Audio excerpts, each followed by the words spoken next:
My name is Nikesha Williams, and I am the PRO for Rise Hairouna. Beautiful. What are we doing here in Mespo today?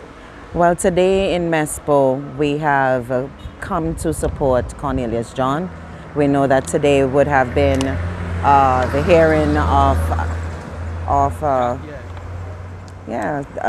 of another one of his case hearings. So we came in support of him to let him know that in this very difficult time, he's not standing alone. It's Rise Hairouna, and we're here with members of the Frontline community, and we are resilient that we will see this thing all the way through.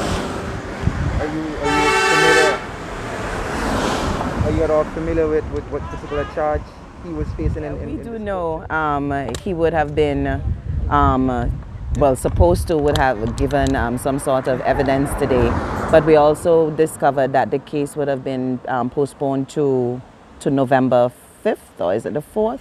The 5th. The 5th it is. And so, yeah. So wherever the case is going to be, on whatever date it is going to be, Rise Hairouna and the Frontline will always be there in support of Mr. John at this time. My memory serves, you yourself would have had some recent brush-ups with the law here. Yes. Do you mind sharing a bit of that experience? It was a rude awakening, so to speak. I was not expecting it, but although I was told that I should have been expecting it. I can't say that the officers that came to my home were aggressive. They were quite cautious, and they did execute their job with professionalism and respect, dignity. I truly appreciate them for that. But the whole thing, this whole aim to sort of intimidate or terrify, that only fuels people, you know, while angering the others who are not directly affected. Because at the end of the day, the people of St. Vincent and the Grenadines, they know who the people who are being victimized or who are being terrorized are. I'm a professional, I'm a school teacher, and the persons that I teach or who I would have come into contact with, they know who I am, they know of my character, they know that I would not allow myself or anybody else for that matter to put me in a position where I would have to break the law. So to come to my home and search for guns and ammunition, and that's a slap in the face. What am I doing with those things? But it has done only one thing. It has shined a light, it has shown a light on a lot of the things that a lot of people have been saying over the years. You can't say anything in this country, you cannot stand up for your rights without facing some sort of backlash. That is my backlash, and whatever backlash I may have to face, so that the people of St. Vincent and the Grenadines have their day to say what they have to say, and their issues are put on the front burner, I will face it. That is fine. I'm not afraid. So, round 2, let's go. So all that is telling me that come next protest movement, I will be there up front and center, and I will be bringing my whole team with me. I want to endorse everything that Nikesha has just said, but I need to add something. I was expecting to see the Black Squad here, but I haven't. This to me indicates that the government has learned from the very good lecture the Honorable Godwin Friday gave them about protest. In 2019, the Chile government abused protesters, and out of that, the Inter-American Human Rights Commission came out with a report. It's a very long report, JP, and you must read it as a journalist, because you too, it implicates the work of the journalist. And they basically said, one, we don't have to give no notice because you can have spontaneous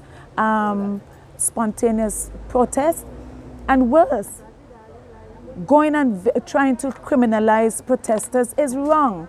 I had somebody, a group of police come into my house looking for unlicensed firearm. The only firearm I have is my mouth and a near perfect English tongue in my head that they can't take away. So I'm delighted I haven't seen them, because this too is a high profile case. It's a senator involved, not only Senator Shades, is Deputy Speaker of our House of Parliament. So I was expecting to see them here, but they're not here.